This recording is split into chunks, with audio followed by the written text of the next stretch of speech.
with my good buddy Dougie Franklin. And Dougie, this is a nice set of wheels you got here. Well, Red, it ought to be. Cost me about $18,000.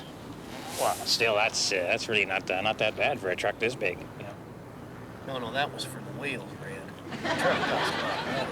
I mean, it's a lot of truck there, and it's a big one, and that's why you got to pay more, and that kind of makes it all worthwhile. Yeah. How tall is this vehicle? Well, I'll tell you, I couldn't really give you the exact height of her, but I was out there on your baseline road. Oh, yeah. Going under that underpass there, and doing about 80 miles an hour. Well, so she's obviously not any taller than the bridge on the baseline road. Not anymore. I lost a whole rack of light spotlights I had up the top, and my good whirly light for accidents. I lost that sucker as well. But she is big, and she has to be big for competition. Yeah. And you take this down to Carterville, don't you? We done real well in Carterville last year. We took the most cars jumped by a truck, by a monster truck. We took most cars crushed by a monster truck. We also won the most severe whiplash to the driver award. We also got this one I was proud of, with the highest flame shooting out of an exhaust stack. Really? That meant something to me.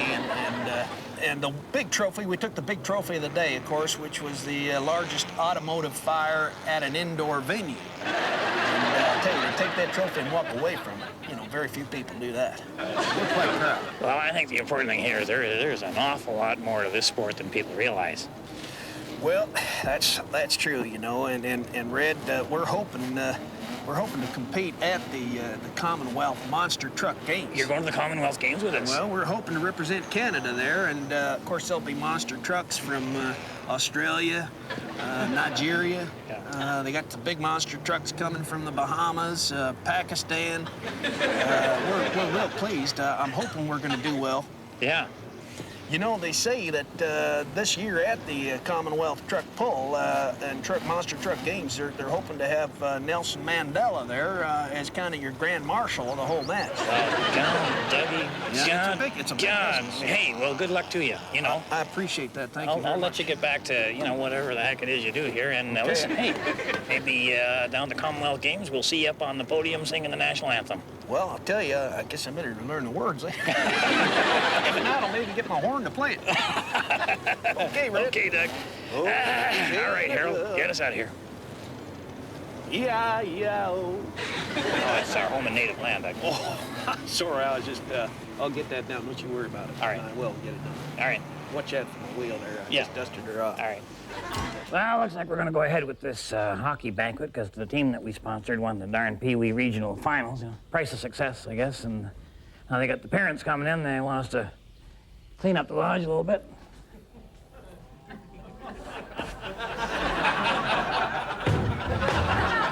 Probably needed it anyway, Uncle Red, I got all the trophies to give out for the banquet tonight. Wow. Yeah, I got them all. I got the MVP, the MVP, the MVP, the MVP, MVP, and the MMVVPP.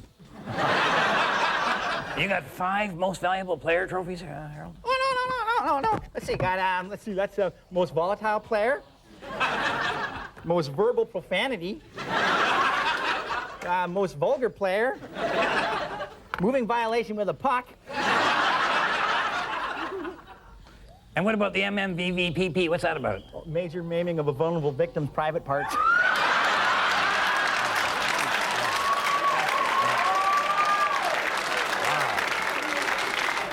I didn't even get a most valuable player trophy, you didn't know. What about this job here, the brass cup there? What's that about? Oh, this is the Thumbston Cup. That's a beauty. Yeah, donated by Dr. Thumbston, you know, the dentist? The teeth in there, Harold? Yeah. Whatever player loses the most teeth over the season, they go in here, right? And then he can have them made into an upper or lower plate. Your choice. That's really neat. Oh, hey. Speaking of chewing, how's the planning of the food going for the banquet? Oh, Harold, it's all under control. Have a little faith, will you? Gee. Well, I have faith. The team has faith. But what I really think they're going to want is food!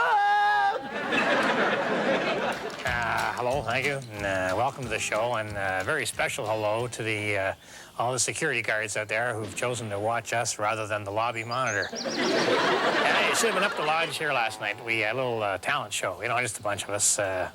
Stinky Peterson went first, actually. What he did was he swallowed air for about 12 or 13 minutes, and then he turned around and belched MacArthur Park. It was fabulous, you know, but we were kind of afraid to ask for an encore.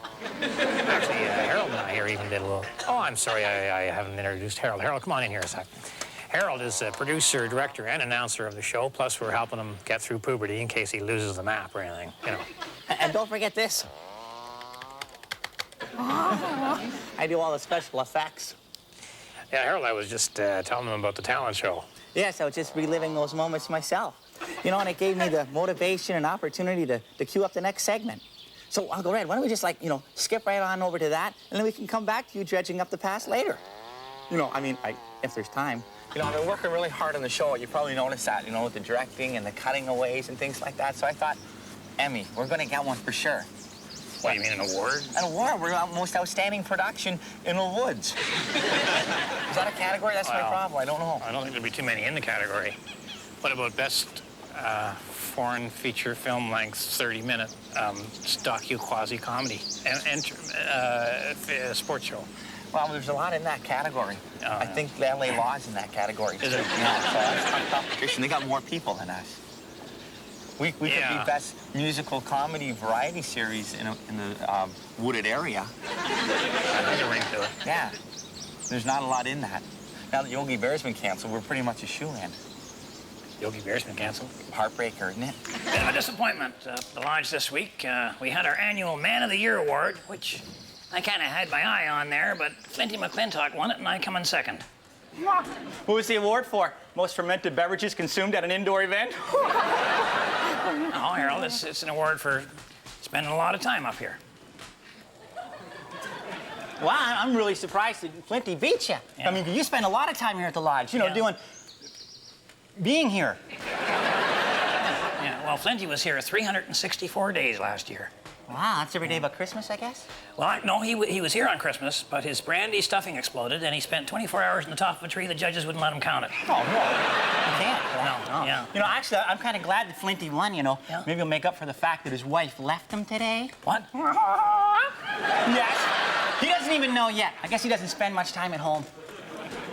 Well, that's not very supportive. Guy wins Man of the Year, and she's not even there to congratulate him. Well, come on, what do you expect? He ignored her for over a year. There's a lesson to be learned in there, Uncle Red. Flinty was first to lose his wife, but maybe you'll come in second. Oh, don't be crazy, Harold. Maybe I'll just go give Bernice a phone call, eh? Harold. 928. Yeah, okay. Man, the guys all fixing up their cabins for the wives coming up, really starting to heat up. We're actually making a little competition out of it, so you can be the most thoughtful to their wife. We're gonna have a Married Man of the Year award, and I got a real good shot at it. You should see my cabin. Looks like something out of Architectural Digest. Or Architectural Indigest. Now, come on now, Harold. It's unbelievable there. I threw twinkle lights up over the rhino head. I got a couple of lamps that actually have shades, and since Bernice and I don't smoke, I'm turning the ashtrays into snack bowls. Well, you're gonna have to go some to beat Buster Hatfield. Yeah, he's got like shag carpeting and color organ speakers and a lawn jockey that holds incense. Yeah, he's got the whole cabin done up like, you know, when that zebra stripe fun fur stuff. Wow. Yeah, looks so cool. Looks like the inside of Siegfried and Roy's dressing room. It's great. Well, see, now that's too much, Harold. See, women don't go for that, especially married women. They like the subtlety. That's why I've got just a single rose in a shot glass on that old hall stand made out of a cow's leg. And you know, Harold, I got a real cozy fire going in there. Your cabin doesn't have a fireplace. I'm being careful. I'm being careful with it. You know who Aunt Bernice likes? That singer, that Julio Icicles guy. Julio Iglesias. What did I say? All right, yeah, okay. Well, I'm thinking I'd get a poster, maybe a couple of his tapes. No. Just be yourself, Uncle Red. Really? Yeah. Be the man that Aunt Bernice married. Yeah. Or, you know, that she thought she married. Or that she wishes she married. You know, actually, you're right. Be the other guy. Go for the other guys. Does Aunt Bernice know that you're preparing this love nest? No, I was just gonna give her a call now. Unless maybe you think I should make it a surprise. What do you think? Well, if you want her to come, you're definitely gonna have to make it a surprise. Well, I got all the Lodge members together. Told him about this Bernie Goodyear that we made up and how we want him to win the Man of the Year award. Old man Sedgwick said he actually remembered the guy. I reminded him that Bernie doesn't exist. Sometimes I wonder if old man Sedgwick exists. But when they heard about the fishing boat, they all liked the idea of sharing that, so we're all going around talking up Bernie Goodyear as the Man of the Year. Hey, Mr. Green, did you see today's paper? No, I didn't. The box was missing for some reason. Oh, sorry, it's behind the liquor store. There's this big article on Bernie Goodyear. Too good to be true. Oh, man, they're onto us. No, they're saying he's a cheat and a liar. Some woman in Port Asbestos said she had his baby. Well, that doesn't sound like the Bernie I know. Exactly. And now the town council is demanding that Bernie come forward and face his accusers. And until he does, they've suspended the Man of the Year competition. Well, we gotta go down there and stand up for him. You know who's behind this? Those guys from Caribou Lodge. I heard they want one of their own members to win the contest. Yeah, it's a smear campaign, that's for sure. You know what? It's a shame that they have to resort to lies and trickery just to get what they want. Oh, Mike, that's human nature. I want to talk to all you middle-aged guys out there who, for whatever reason, have abandoned your dreams. Maybe you dreamed of being an astronaut and you ended up as a space cadet. Maybe you dreamed of being an award-winning statesman and you ended up as a ward of the state. Or maybe you dreamed of being an Amway salesman and you are. Whatever the disappointment, at this point in our lives, we shouldn't be bitter. Maybe we set our goals too high. My personal goal was to set the land speed record in a rocket car that I would design, engineer, and build. But in retrospect, I think that was a bit of a long shot, especially after I dropped out of junior high. But as we've been to the last half of our lives, we gotta stay ambitious, but maybe we should make our dreams just a little more realistic, eh? Why don't you vow to go to your grave with at least one of your own teeth?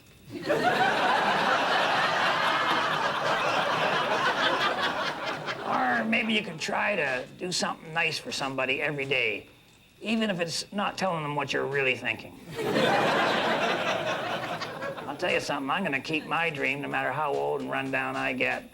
Even if I end up in a wheelchair, I'll turn it into a rocket-powered wheelchair. So remember, I'm pulling for you. We're all in this together. It's time to play the Possum Lodge word game!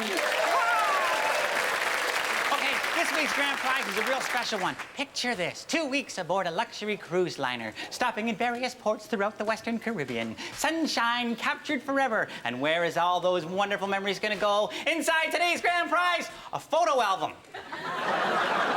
Supplied by Phyllis's Photos and Flowers Emporium. All right, Uncle Red, you have 30 seconds to get Mr. Arnie Dogan to say this word. Like your ears, excellent. The word is talent. Talent. And go. All right, Arnie, special ability. Contortionist. No, Arnie, being a contortionist is not a special ability. Well, I guess you've never made out on a roofing ladder, eh, Red? Hey? No problem. Okay, we're running out of time. Come on. Oh, yeah, all right. Okay, Arnie, I know. What do you need to make it in show business? Breast implants? Like when people find out you're a singer, they say you must have... Thick skin. You know the Grammy Awards? Okay? Yeah. They give awards to people with the most... Jewelry. The clock's ticking, Okay, Arnie, you're a pretty good roofer, right? Oh, When yeah. people see your work, they say you have real... Oh, no, not me, Red. The emergency room fracture unit, they're the ones with the talent, eh?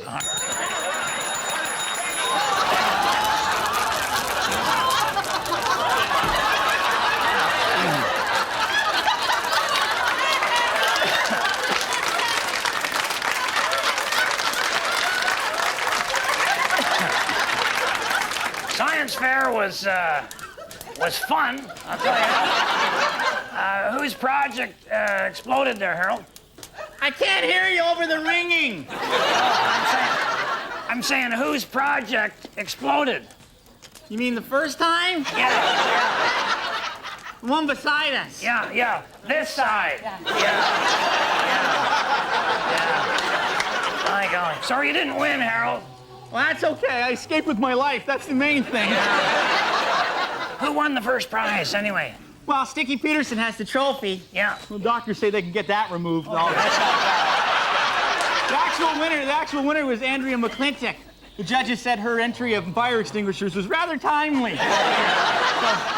But Harold, I heard your project made it to the finals over in Port Asbestos. No. Oh. That's just where most of the pieces landed. I don't hear it, but it's got to be time for the lodge meeting. Harold, I'm thinking it's probably time for the lodge meeting. Why don't you go ahead? Lodge meeting! Maybe just some fries. Why don't you go to the lodge meeting? I'm just gonna go to lodge meeting. Well, I couldn't care less where you go. Lodge meeting. Lodge meeting! Oh, Uncle Red.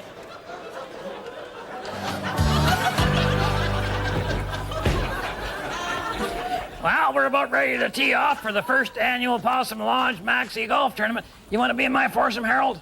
Oh, maybe. Is that the trophy? Who'd want to win that? It's not a trophy, Harold. That's our golf tee. Well, if that's the tee, how big's this Maxi golf ball? Pretty darn Maxi. You know that big brass ball they got painted like Jupiter hangs over the entrance of the Jupiter Drive-In? Not there anymore. That thing's like 6 feet across. Yep. You're gonna need like holes that are 7 feet across, 10 feet deep. Where are you gonna find 18 of those? The potholes on the road into town. Oh, that's right. That's right. You could do that. Yeah. Well, what are you gonna use to hit them with? You know, I mean, it's not like a regular golf ball. It's like a planet. It's a planet. My big blue 8-iron, Harold. The Possum van. Oh. Big blue. It's a V8 and it's made of iron. And a huge sweet spot, the whole front grill. Talk about driving the ball, eh, Harold? Harold, I notice you have kind of a biblical theme going there. Yes, I do. And it's all leading up to some nifty creations from my miracle box here. That was a miracle, wasn't it, Uncle Red? I don't think so, Harold. Miracles tend to be kind of good things. I would put this in the category of pestilence and famine. Well, we had a great week up at the lodge. We had the Possum Lake regatta going here, which is a huge boat race. It's open to all classes, all lengths, and everything. We probably had about 45 sailboats, I guess, on the lake from Possum Lodges all over North America, vying for the coveted Windy Possum Trophy. I'll tell you, I haven't seen that much canvas flapping in the breeze since they served chili at the toga party. But, you know, I'll tell you, we won it again. Moose Thompson and Stinky Peterson came in first place and defended our unbeaten winning streak of 1. Oh, yeah, that was quite an accomplishment. They won by taking the lodge water skiing towboat that had like a 400 horsepower outboard on it. Yeah, all right, Will. We did have a few complaints, but hey, a loophole is a loophole. We may have to tighten up the rules for next year. And once you eliminate powerboats, you might also want to consider taking out like boarding parties and shooting flares into the competition sails. Well, what do you have left, Harold? Just a bunch of sailboats racing against each other. Uncle Red, yachting is not a contact sport. Well, then we've improved it. Anyway, the guys really enjoyed the regatta. We did well in everything except whitewater rafting, finesse docking, and sportsmanship. But I'll tell you about that a little later in the show.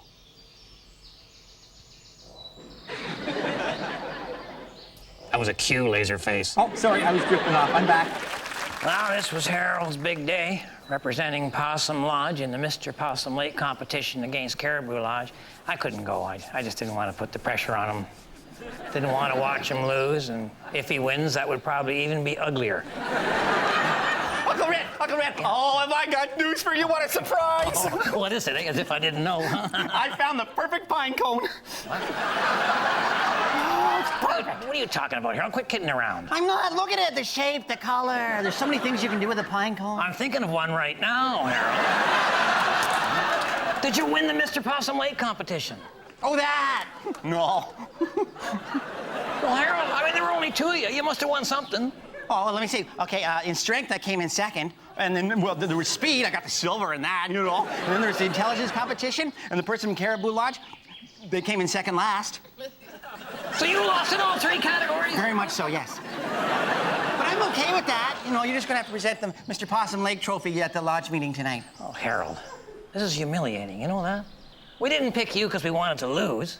Oh, I know. If you wanted to lose, you would have gone in yourself. Oh, meeting time. Yeah, you go ahead, Harold, okay? I'll be down in a minute. Okay. I'm fast. This is kind of a sort of an antique roadkill show kind of a deal where lodge members come in and see if they're sitting on the family jewels or just a cheap imitation. Our expert, Dalton Humphrey, is going to tell them which one it is. Dalton? Well, thank you, Red, and I'm here with Mike Hammer, who is here thanks to the parole board. Thanks, Dalton. I got this here thing to show you.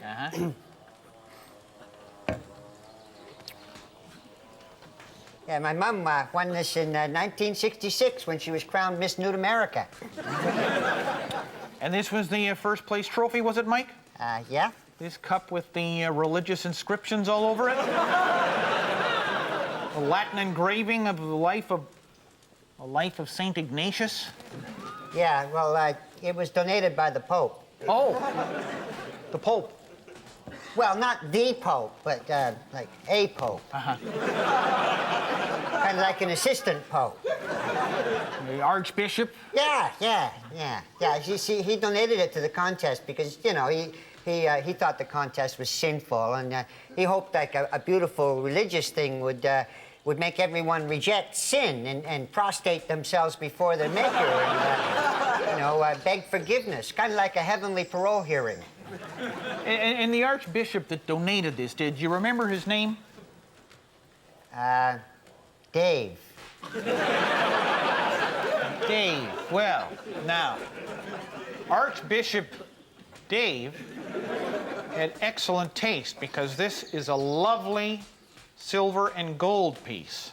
And it is exactly like the one in St. Michael's Church in Port Asbestos. No kidding. Yes. It's a silver and gold cup that is used to hold holy water, Mike. A cup that was originally worth $2,000. That was in 1937, so this is a cup that is worth now props over $50,000. Yes, it's a cup that the good parishioners of the church saved for many, many years to be able to buy. It's a cup that has been at that church and been a source of faith and pride for well over half a century.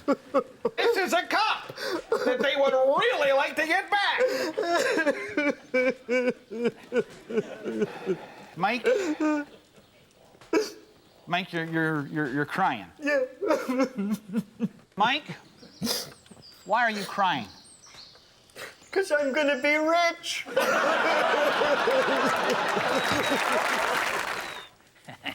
Well, I've gone 100 kilometers on my 10 bucks worth of gas, and the Possum van is just starting to sputter now. So I'll tell you, I figure I got Harold beat 8 ways to Sunday on this one.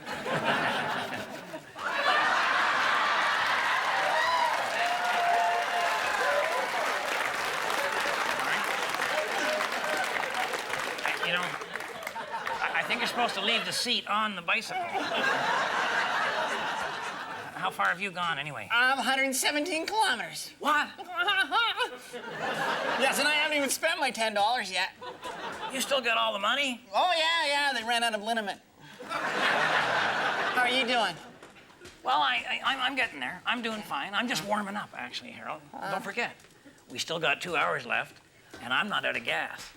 Well, I pretty much am. Yeah, I think maybe you know, Harold, I was thinking maybe we should have a prize of some kind for this contest. Yeah, okay, yeah. You know, if I win, I would really like to have like a trophy or something. Okay, all right, and Yeah. if I win, we'll exchange vehicles for a day. I'll get the Possum van and you get the bike. Well, hey, that's fine with me, Harold, because it will never, ever happen. Now, if you'll excuse me, I have a trophy to win.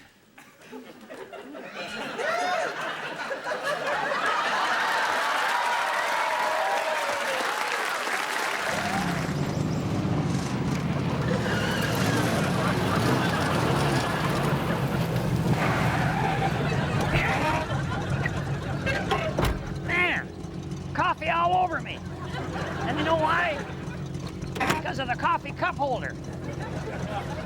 It can't adapt to the irregularities of my driving pattern, so every time I swerve, I'm hanging 10 in a wave of caffeine. Now, I suppose I could wait until the automotive engineers come up with a solution.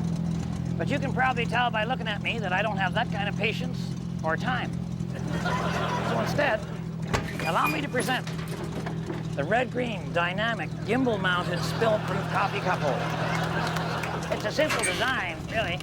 I just attached a bicycle pedal to the steering wheel. That makes a flexible mount. The cup holder itself is the roll of Handyman's secret weapon. And then the counterweight for the unit is a small trophy that I won at a yard sale for being the first one to offer them a quarter. Now, no matter which way I turn the wheel, the cup stays level. Is that brilliant or what, huh? You know, sometimes I think I'm just wasting my time here. Well, I'm wasting somebody's time.